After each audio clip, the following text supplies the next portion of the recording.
हरे कृष्णा हरे हरे। आप सभी का हार्दिक स्वागत है आपके अपने चैनल कथा संसार में।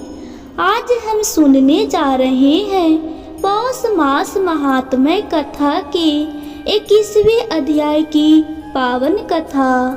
यदि आपने अब तक पिछले अध्यायों का श्रवण नहीं किया है तो वे सभी वीडियो हमारे चैनल पर उपलब्ध है।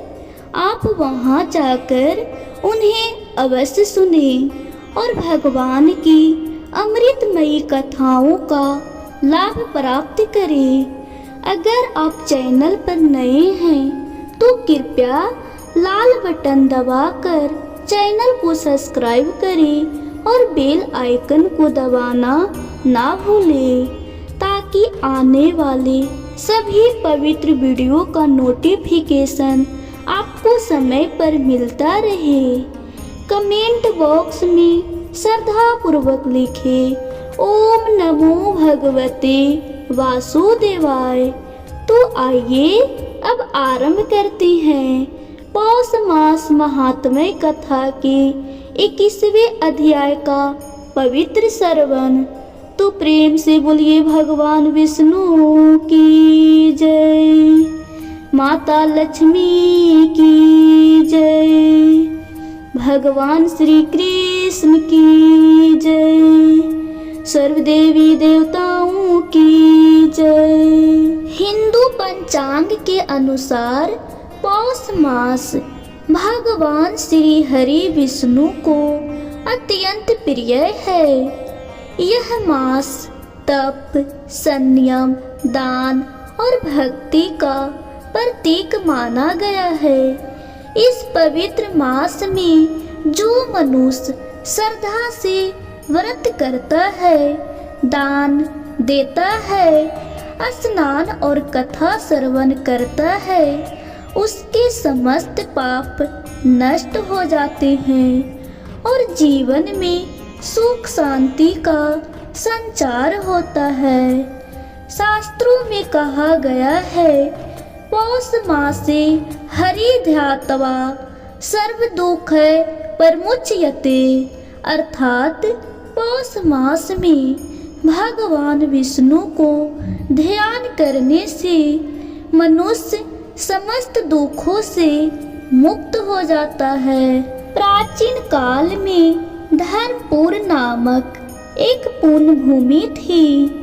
उसी नगर में हरिदत्त नामक एक निर्धन किंतु अत्यंत धर्मनिष्ठ ब्राह्मण निवास करता था। धन वैभव उसके पास नहीं था, पर उसका हृदय सदा भगवान विष्णु की भक्ति से भरा रहता था। उसकी पत्नी कमला पतिव्रता, सहनशील और धर्म में अडिग स्त्री थी। दुख, अभाव और कठिनाइयों के बीच जीवन व्यतीत करते हुए भी दोनों ने कभी सत्य और धर्म का मार्ग नहीं छोड़ा। उसी नगर में दुर्जन नाम का एक अत्यंत धनी किंतु दुष्ट प्रवृत्ति का व्यक्ति रहता था। उसे यह बात असहनीय लगती थी कि हरिदत्त निर्धन होते हुए भी नगर में सम्मान पाता है, जबकि वह अपार धन होते हुए भी लोगों के हृदय में स्थान नहीं बना पाया। ईर्ष्या की अग्नि में जलते हुए उसने हरिदत्त को नीचा दिखाने का निश्चय कर लिया। एक वर्ष पौष मास का शुभ आगमन हुआ। उस दिन कमला ने अपने पति से विनम्रता से कहा, स्वामी, इस पौष मास में हम दोनों भगवान विष्णु का व्रत करेंगे। भले ही घर में अन्न कम हो, पर मुझे पूर्ण विश्वास है कि श्री हरि स्वयं हमारी रक्षा करेंगे। दोनों ने श्रद्धा पूर्वक व्रत का संकल्प लिया। प्रातःकाल पवित्र स्नान, भगवान विष्णु का ध्यान और नाम जप, तिल गुड़ एवं अन्न का दान, एक समय सात्विक भोजन। दुर्जन ने अवसर पाकर राजा के पास जाकर झूठी शिकायत कर दी कि हरिदत्त राजकर की चोरी करता है। बिना उचित जांच के राजा ने हरिदत्त को कारागार में डाल दिया। कमला पर दुखों का पहाड़ टूट पड़ा। पति कारागार में बंद, घर सूना और निर्धन, समाज में अपमान और तिरस्कार। किंतु इन सब के बावजूद कमला का विश्वास डगमगाया नहीं। उसने और अधिक श्रद्धा से पौष मास व्रत का पालन किया। एक दिन भगवान विष्णु वृद्ध ब्राह्मण के वेश में कमला के द्वार आए और बोले, यदि तुम यह व्रत त्याग दो तो तुम्हारे पति को मुक्त किया जा सकता है।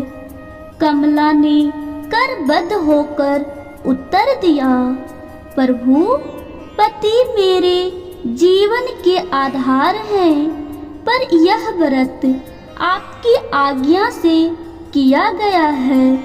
मैं धर्म और भक्ति का मार्ग नहीं छोड़ सकती।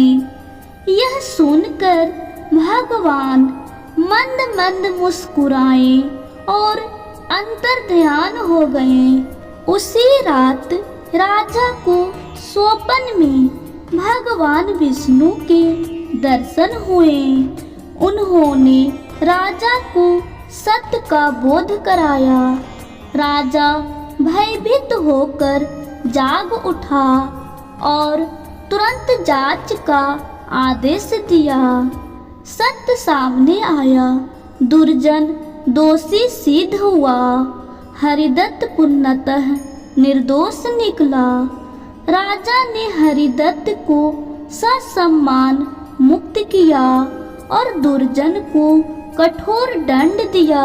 फिर भगवान विष्णु साक्षात प्रकट होकर बोले, हे भक्तों, तुम्हारे धैर्य, सत्य और पौष मास व्रत से मैं अत्यंत प्रसन्न हूँ।